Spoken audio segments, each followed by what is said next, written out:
Hi, and welcome to the show. Subscribe at kevinmd.com/podcast. Today, we welcome back Yousuf Zafar. He's an oncologist, and today's Kevin MD article is When Cancer Costs Too Much, Why Financial Toxicity Deserves a Place in Clinical Conversations. Yousuf, welcome back to the show. Thank you so much for having me, Kevin. It's a pleasure. All right, so tell us what this latest article is about. Oh, this latest article is about one of the things that I think impacts cancer care more than anything else, and yet for the most part, it remains hidden. And that is the financial impact of cancer treatment. So I think a lot of people realize that cancer treatment and cancer can cause physical toxicity, right? Side effects, Mhm. nausea, fatigue, diarrhea, lack of appetite. These are all things that we associate with cancer toxicity. The part that we don't often associate is the financial toxicity of cancer treatment. And that's because despite having insurance, patients can pay a lot out of pocket, can go into debt because of cancer treatment and the direct and indirect costs associated with it. And so the point of my article really is to continue to bring it to light, continue to keep it at the forefront of our minds of clinicians and non-clinicians alike, to realize that this is something we have to address in order to ensure patients are getting the best treatment possible.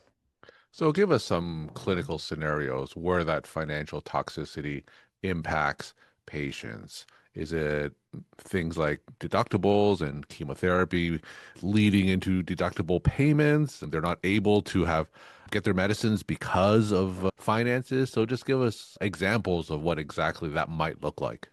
Yeah, it's sadly and surprisingly mundane and common in terms of how patients and how often patients are impacted by cost. So, yes, part of it is insurance design. So, we all have more co-pays and co-insurance and deductibles. So, this is all cost sharing where we're paying more and more out of pocket for our healthcare. You layer that with the fact that cancer treatment is becoming more and more expensive.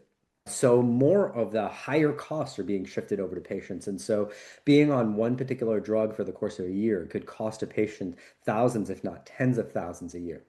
So those are the direct expenses.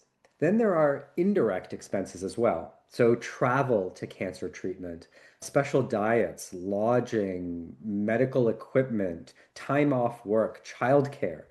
These are all costs that add up as well and don't often make it to the ledger when it comes to tallying up the cost of treatment.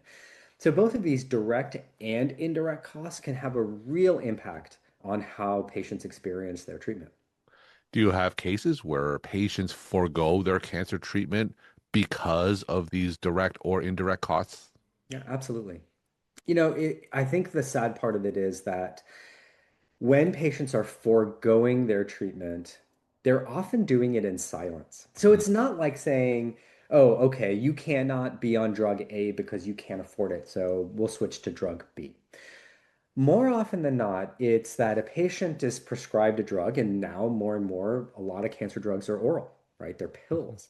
And maybe they're not taking the pills as prescribed because they don't want to go and get another copay for that prescription. Even worse, maybe they're not taking their supportive care medications, like their anti-nausea medications or pain medications as directed, because again, they don't want to go refill that prescription. All of that impacts the quality of their cancer care and their ability to tolerate treatment. So, in the primary care setting, when it comes to things like hypertension and diabetes, me as an internal medicine physician, I generally have a range of treatments, right? To inexpensive generics to expensive brand name medications. But I could imagine as an oncologist, your menu is a little bit more limited in terms of what you can offer patients if they can't afford the preferred treatment. Absolutely. So it's not that there are drugs out there that have less expensive alternatives that we can go to. And so what we end up having to do is making sure the patient, first of all, is talking to us and that we are talking to the patient about the cost of cancer treatment, and then connecting the patient to appropriate resources. So financial assistance programs, financial counselors and navigators, pharmacists, so people who can, social workers, who can really help the patient navigate this, the expenses of cancer treatment, where they can apply to financial assistance programs that are either by nonprofits or run by, the pharmaceutical companies themselves. And then continuing to have that conversation with the patient of, okay, how are you doing in terms of affording your treatment? And what is the benefit you're getting? And is the benefit that you're getting from treatment meeting your goals of care? And is that worth the physical, financial, emotional toll of that treatment? So I think we have to take this holistic approach of not just let's find you a less expensive drug, but what are your goals of treatment? How are you coping with it? And how can we help you achieve those goals holistically? And as far as you know, are there any studies looking at patients who may not be able to afford cancer treatment, and has that crept into any type of mortality or morbidity impact? Yeah, absolutely. I spent while I was an academic physician, I spent almost 20 years at Duke studying this very question. This was the sort of driving force behind my academic career. My team and I published a number of studies on this issue of financial toxicity and really describing the impact that it has on patients, as have many other of my friends and colleagues around the country and around the world, really have now started focusing on this topic. And I think there are a couple of studies that have been really important that have shaped how financial toxicity impacts cancer patients and the understanding of that. One of those studies focused on how financial toxicity impacts survival. And I wasn't a part of the study. What the investigators found was that among patients who declared bankruptcy and had a cancer diagnosis, those patients who did versus did not declare bankruptcy were significantly at high risk of mortality. Mhm. So, experiencing financial toxicity from cancer treatment directly impacted their chance of survival, and that is likely due to intermediary factors like adherence to treatment and quality of treatment because of cost.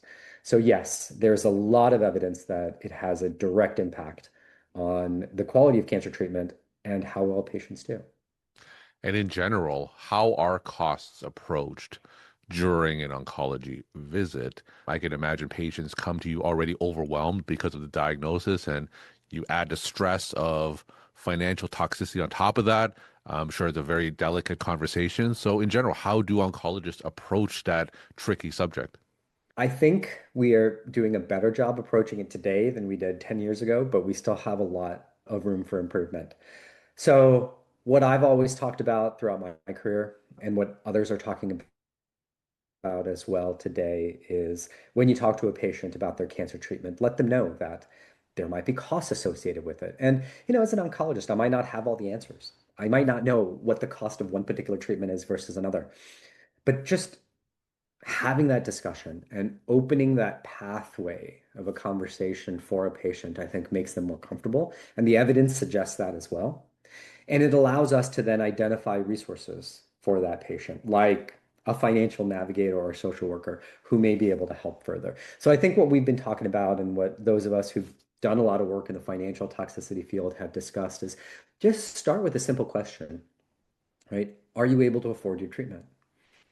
And take it from there, knowing that not everyone has all the answers, but at least it helps build that relationship with the patient, that understanding that there's more going on that needs to be addressed. In fact, in your article, you reframe financial toxicity as a modifiable risk factor similar to nausea and fatigue, right? Absolutely. Yeah, it is a modifiable risk factor because it's something that it's a risk for non-adherence for treatment, but it's a risk that we can impact. You mentioned resources, financial navigators, social workers. What are some of the tools that they use to help ease the financial stress on patients? So, a couple of things. One, education, and two, direct connection to some of those resources. So, first, in terms of education, I think financial navigators can do a really good job of educating patients around their insurance benefits, understanding what is a copay, coinsurance, deductible, what does in-network versus out-of-network mean? What are ways to talk to your insurance company to make sure you're getting the most out of your benefits? That education piece is critical. Hmm. And then it's connecting patients to resources like copay assistance programs, other resources that can help patients with some of their bills. Even their, patients who are in cancer treatment, there are organizations out there that can help patients pay for some of their daily expenses, like Family Reach is one such organization, for example. So not everybody knows what resources are out there. Financial Navigator is a great person to look to who's sort of Hmm. collected those resources and can not just educate patients, but guide patients to some of that financial assistance. You also write in your article that financial stress is often internalized and surrounded by shame. How do you, as a physician, break through that barrier and create that safe space for a patient to admit that they may be struggling financially? Yeah, I think oncologists have been reluctant to have that conversation. I don't think of many physicians. I'm not sure it's just a factor of oncology because it's something we feel that is not within our domain of control. I think if we move beyond that and realize that, look, honestly, it's about having a very simple conversation first.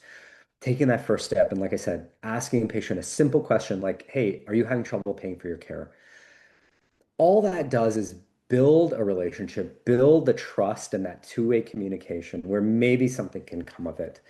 And I think that's the first step to take is realize, look, we don't need to fix the problem right away, but if we can acknowledge it, Hmm. that first step goes a long way. Now, let's zooming out. Are there anything from a policy standpoint that can ease that financial impact of cancer drugs on patients?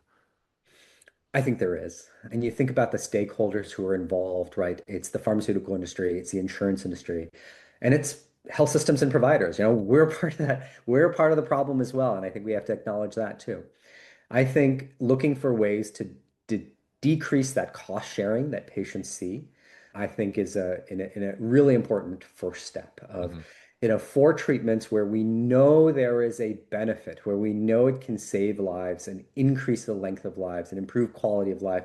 Should that patient see cost sharing, which was originally designed to decrease healthcare utilization, where in this case, that healthcare utilization can improve outcomes and decrease costs down the road. Maybe one first step we can take is looking at how do we decrease cost sharing in these high value, high impact interventions. We're talking to Yousuf Zafar. He's an oncologist, and today's Kevin MD article is When Cancer Costs Too Much, Why Financial Toxicity Deserves a Place in Clinical Conversations. Yousuf, let's end with some take-home messages you want to leave with the Kevin MD audience. I think for me, my medical career started in a place of how can I help a patient one-on-one with their cancer. It's moved now onto a place of, in my current position as a chief medical officer at a company, of thinking about how can I impact cancer patients on a different scale, right? Hmm. And I think that's something that I wish I knew, starting out as well in my medical career of yes, there's a way to impact patients one-on-one. And I will always cherish that role as a clinician. But I think you've seen this in your career as well, Kevin. There is absolutely a way to have an impact on patients in a different scale. Hmm. And I think it's always important for us physicians to keep that in mind as well. Yousuf, thank you so much for sharing your perspective and insight, and thanks again for coming back on the show. My pleasure. Thank you for having me.